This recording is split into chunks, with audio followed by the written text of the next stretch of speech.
नमस्कार दोस्तों, आप देख रहे हैं जेटी न्यूज झारखंड। हर खबर का खबर सीधा पर्दाफाश। नमस्कार दोस्तों, आप देख रहे हैं जेटी न्यूज झारखंड। हर खबर का करें सीधा पर्दाफाश। आइए आपको मिलवाते हैं युवा दिलों की धड़कन, आन बान शान और झारखंड की भी शान है राष्ट्रीय युवा सचिव राजेश सिन्हा सन्नी जी, जो हमारे बीच कांग्रेस भवन में मौजूद हैं। आइए कुछ मौजूदा हालात पर पूछा जाएगा कि कोरोना काल में किस तरीके से छात्रों पे मतलब काल पड़ रहा है, गाज पड़ रही है, उनको खाने तक का भी किसी तरीके का बंदोबस्त नहीं है, संचालक अपनी मनमानी कर रहे हैं। तो आइए इनसे दो मुद्दों पर बात की जाएगी। आखिर इतना भेदभाव क्यों हो रहा है और क्यों इस तरीके से छात्रों के साथ मिसबिहेव किया। सन्नी जी, कि जिस तरीके से अभी छात्रों पर गाज पड़ रही है, कोरोना काल को लेकर संचालक अपनी मर्जी कर रहे हैं और जो 3-3 महीने का किराया रेंट वसूल कर रहे हैं, ये कहाँ तक संभव है, ज़रा खुल के बताएं आप। सबसे पहले आपके माध्यम से राज्यवासियों को मैं नमस्कार करता हूं और आशा करता हूं इस कोरोना काल में राज्य की जनता कुशल होगी और आने वाले समय में स्वस्थ रहे। रही बात छात्रों की, जैसा कि आपने पूछा कि 3 महीने का किराया वसूलने की बात है, तो मैं आपको बताना चाहता हूं कि कांग्रेस पार्टी छात्रों और नौजवानों के हित में सदैव तत्पर है। कल ही हमारा जो छात्र विंग है NSUI, जो हमारा संगठन है जी, उसके प्रदेश उपाध्यक्ष आपने देखा होगा कि मुख्यमंत्री से मिल करके इंद्रजीत सिंह ने एक ज्ञापन सौंपा छात्रों के हित में, और ख़ास करके जो छात्र हमारे पढ़ाई कर रहे हैं, जिनको ऑनलाइन क्लासेस नहीं हो पा रहा, जिनका कॉलेज स्कूल बंद है, उसमें फ़ीस माफ़ी का भी मुद्दा है। तो इस तरह की जो बातें आ रही है सामने, लगातार छात्र संघ हमारा जो NSUI संगठन है, वो NSUI संगठन छात्रों के हित की लड़ाई लड़ने का प्रयास कर रहा है। आपने पिछले दिनों देखा होगा कोरोना काल में जब पहला लॉट छात्रों का आया रेलवे स्टेशन पे, उस पे भी जो हमारे छात्र संगठन के लोग हैं, उस संगठन के लोगों ने जा कर के उनका स्वागत करने का काम को किया। जी, एक और सवाल है कि सर, जिस तरीके से अभी बैंक वगैरह खुले हैं, ठीक है, और कंटेनमेंट जोन के भी कस्टमर्स हैं हर बैंक में, तो उनसे इतना मिसबिहेव किया जाता है और धार्मिक बोला जाता है, ये कहाँ तक ठीक है, क्योंकि दिल को ठेस पहुँचाने वाली। देखिए, मैं सीधे तौर पे इस बात का विरोधी हूँ। जो भी ऐसे लोग अगर ऐसा कर रहे हैं तो उनके खिलाफ एक्शन होना चाहिए। और आपके माध्यम से मैं ये अपील भी करता हूँ कि अभी के समय में सोशल डिस्टेंसिंग बनाए साथियों, दिल की गहराइयों से दूरी ना बनाएं, दिल से नज़दीकी बनाएं और सोशल डिस्टेंसिंग बनाए रखें। यही मैं आपके माध्यम से अपील करता हूं। सर, ये तो बात ठीक है, आपने ये तो बात बोल दी है, मगर संचालक के सरकार का कहना कब मान रही है? सरकार इतना बोल रही है, चैनल में ही बोल रही है, प्रिंट मीडिया के माध्यम से बोल रहे हैं कि फ़ीस माफ़ की जाए, फ़ीस से कोई स्कूल से कोई वसूली नहीं की जाएगी, कोई भी स्टूडेंट के साथ ऐसा नहीं किया जाएगा। और फिर लॉज के जो हॉस्टल के लोग हैं उनको भी आदेश दिया जाए, ऐसा कुछ कीजिए आपकी सरकार। जो देखिए, हमारी सरकार पूरी तरह से छात्रों और नौजवानों के मुद्दे पे गंभीर है, और राज्य की जनता के हित के लिए जो भी लड़ाई लड़ना हो उनके समर्थन में हमारी सरकार निर्णय जरूर लेगी। ये मैं बताता हूँ आपको। कल ही परसों आपने देखा होगा हमारे शिक्षा मंत्री ने भी काफ़ी लंबी बैठकें की, और बैठकों में हमारे शिक्षा मंत्री ने भी बताया, जैसा कि आपको जानकारी है, कि जो छात्रों से फ़ीस वसूलने की बात है, प्राइवेट जो कॉलेज इंस्टीट्यूट है हमारे, वो फ़ीस वसूलने का काम को बंद करे, और अन्यथा सरकार हमारी है, सरकार निर्णय लेगी अगर उनके खिलाफ़ कंप्लेन आता है हमारे पास। आपने जैसा इससे पहले भी मुद्दा बताया कि कुछ लोग हैं जो कंटेनमेंट जोन से आए हुए हैं, जबकि वो स्वस्थ है, या धार्मिक के वजह से, धर्म के वजह से उनके साथ दुर्व्यवहार किया जा रहा है, तो कोई भी साथी अगर लिखित तौर पे कंप्लेन करती है तो कानून अपना काम जरूर करेगा। ये मैं आपको बताता हूँ।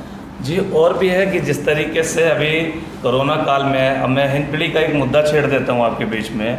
हिंदपीढ़ी में इतना मुख्यमंत्री किट आया, मगर उसका पता नहीं चला कहाँ गया। कुछ लोगों को तो इतना मिल गया कि उनको रखा नहीं जा रहा है, कुछ लोगों को एक कतरा तक नहीं मिला, जो आज भी वो परेशान है, तस से मस में ज़िंदगी में जी रहे हैं। तो इससे सरकार के लिए आप क्या कहेंगे? देखिए, जहाँ तक हिंदपीढ़ी की बात रही, तो आपको मैं बताना चाहता हूँ कि मैं खुद भी हिंदपीढ़ी का निवासी हूँ। और मैंने खुद से देखा कि मुख्यमंत्री आहार किट जो था हमारे सरकार का, गठबंधन सरकार का, बहुत ही सिस्टम से बांटा गया। 8,000 पैकेट बांटने की बात थी और हिंदपीढ़ी के लोगों में काफ़ी राहत महसूस किया मुख्यमंत्री आहार किट से। और रही बात कुछ लोगों को अगर नहीं मिल पाया, तो ये मैं मानता हूँ कि जब 100 लोग, 1000 लोग, लाख लोग होते हैं तो उसमें कुछ लोगों को नहीं मिल पाया। आपने देखा कि काफ़ी संस्थाओं ने भी काम किया लगातार निकल करके। अभी भी आप देखिए अजीम जी, प्रेम जी की संस्था ने करीब करीब मुझे लगता है कि हमारे क्षेत्र में 500,000 पैकेट किट बना करके बांटने का काम को किया। अच्छा सर, एक और चीज़ है, आपसे एक और सवाल किया जाएगा। जिस तरीके से आपने युवा के दिलों में जो अपनी जगह बनाई है, तो वहाँ युवाओं की डिमांड भी है, छात्रों की। हमारे बीच राजेश कुमार सन्नी जी आए और हमारे दुख सुख को, हालचाल को पूछे कि हम लोग कैसे ज़िंदगी काट रहे हैं। तो क्या आप उनके पास जाने का प्रयास करेंगे? निश्चित तौर पे मैं हमेशा तत्पर हूँ राज्य की नौजवानों के लिए, राज्य के छात्रों के लिए। मैं तो यहाँ तक प्रयास करता हूँ कि अगर राज्य के छात्रों को या हमारे क्षेत्र में जो रहने वाले बाहर से जो आए हुए स्टूडेंट हैं, जो पढ़ाई कर रहे हैं, अपने माँ पिताजी, अपने परिवार को जो छोड़ करके आए हुए हैं, और जो हमारे नौजवान साथी आज के समय में पूरे देश में आप देख रहे हैं करीब 11 करोड़ नौकरियां चली गई है, उन सभी साथियों के साथ में भारतीय युवा कांग्रेस एक साथ खड़ा है, पूरी मजबूती के साथ उनकी मदद करने का प्रयास करेगा। और मेरी जहाँ तक बात है तो हमारे क्षेत्र के नौजवान जब जब मुझे पुकारा है, जब जब मुझे आवाज़ लगाई है, और मुझे अगर जानकारी मिला किसी के माध्यम से भी कि हमारे क्षेत्र का नौजवान या छात्र किसी परेशानी में है, तो हमने अपने तरफ से पूरा प्रयास किया उनकी परेशानी का समाधान निकालने का, और आगे भी करता रहूँगा। जी, ज्ञात हो कि आपके क्षेत्र में, हिंदपीढ़ी में, कि हज़ारों होटल हैं, लॉज हैं, तो क्या उन संचालकों के साथ बैठ के मीटिंग करेंगे इस कार्य के लिए? देखिए, अभी का जहाँ तक बात है तो केवल मैं हिंदपीढ़ी की बात नहीं करना चाहता हूँ, पूरे राज्य में, पूरे देश में होटलें बंद हैं। पूरे राज्य में कितने दिनों के बाद उद्योग खुला है। जिस प्रकार आपने देखा केंद्र की सरकार ने अपना रवैया अपनाया कि अचानक से लॉकडाउन के लिए घोषणा कर दिया, इससे कितने प्रवासी मजदूर, हमारे मजदूर भाइयों को कितनी परेशानियों का सामना झेलना पड़ा। जी। आज के समय में अगर सबसे अधिक कोई परेशान है तो मैं आपके माध्यम से बताना चाहता हूं कि जो मजदूर भाई हमारे, जिनका रोजी रोजगार चला गया, जो प्राइवेट सेक्टर में काम करते हैं हमारे साथी, जो मध्यम वर्गीय परिवार के लोग हैं, उनका रोजी रोजगार चला गया। केंद्र की सरकार ने, आपने देखा, 20 लाख करोड़ का घोषणा किया। मैं आपके माध्यम से पूछना चाहता हूं केंद्र की सरकार से और माननीय प्रधानमंत्री नरेंद्र मोदी जी से, कहाँ है 20 लाख करोड़?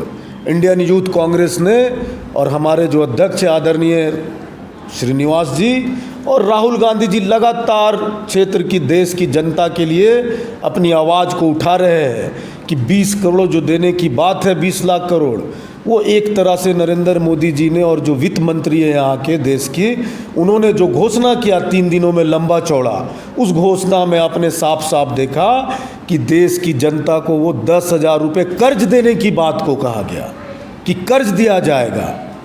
हमारा सीधे तौर पे मांग है आपके माध्यम से कि देश का हर एक ऐसा परिवार, जो परिवार आज के समय में परेशान है, जिन परिवारों के साथ आज के समय में खाने के भी दिक्कतें हैं, वो परिवार को सीधे तौर पे उनके खाते में केंद्र की सरकार 10,000 रुपये भेजने का काम को करे। और न्याय योजना के तहत जो योजना हमारे माननीय नेता देश के राहुल गांधी जी ने लाया था, 72,000 का योजना था, जिसे बोला गया था कि 7,000 रुपये प्रति माह दिया जाएगा, जो आपने देखा भी छत्तीसगढ़ की सरकार ने लागू भी कर दिया है। यशस्वी मुख्यमंत्री है हमारे छत्तीसगढ़ के भूपेश बघेल जी, इन्होंने लागू भी किया है पिछले दिनों। तो हम मांग करते हैं देश की सरकार से, केंद्र सरकार से, कि अगर न्याय योजना का नाम बदलना है तो नाम बदल दो, लेकिन मध्यम वर्गीय परिवार, जो रिक्शा चालक है, जो ऑटो चालक है, जो ठेले कुमचे वाले भाई हैं हमारे, उनको आज सीधे तौर पे खाते में केंद्र सरकार 10,000 रुपये देने का काम को करे और 6 महीने कम से कम महीने का 7,500 रुपये देने का काम को करे।